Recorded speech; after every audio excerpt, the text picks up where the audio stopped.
AutoImage 3D-visning fungerer på den måde, at man inde på den bil, man har fundet med 3D, klikker på 3D-ikonet. Derefter åbnes et nyt vindue med selve 3D-visningen. Som udgangspunkt, når den åbner op, jamen så kører bilen rundt. Det man har mulighed for, det er via musen at rotere bilen, enten til højre eller venstre, alt efter hvad man ønsker.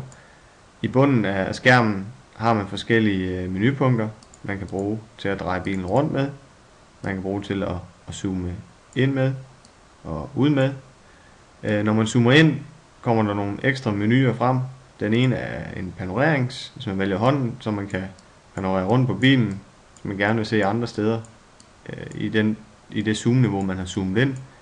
Man har mulighed for at klikke, at man vil tilbage til selve rotationen, så kommer man til udgangspunktet. Der er også mulighed for at klikke fuld skærm. Dermed så får man visningen på hele sin skærm og kan bruge de samme menupunkter som før, dreje bilen rundt, zoome ind på ønskede detaljer og panorere rundt og gå tilbage til udgangspunktet.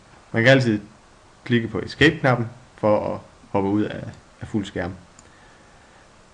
Derudover så har man også nederst i bunden mulighed for at vælge, hvis man vil se interiør, altså indvendigt i bilen. Når man klikker her, jamen så hentes interiørbillederne. På samme måde som før har man mulighed for ved at holde venstre museknap ned og dreje rundt eller bevæge musen rundt, jamen så kan man panorere rundt i billedet. Igen er der mulighed for at zoome ind og ud. Det gøres ved at bruge plus minus på tastaturet. Man kan også bruge, hvis man har en scrollknap på sin mus, scroll ind og se ønskede detaljer indvendigt i bilen på enten instrumentpanel eller i loftet, eller hvor man nu har lyst til det. På samme måde som udvendigt har man også mulighed for her at få fuld screen. Det gøres ved at højreklikke og vælge fuld screen.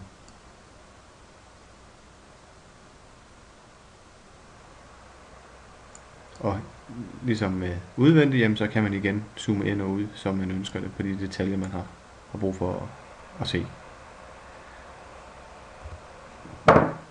Det var en kort visning af, hvordan AutoImage 3D-visning fungerer.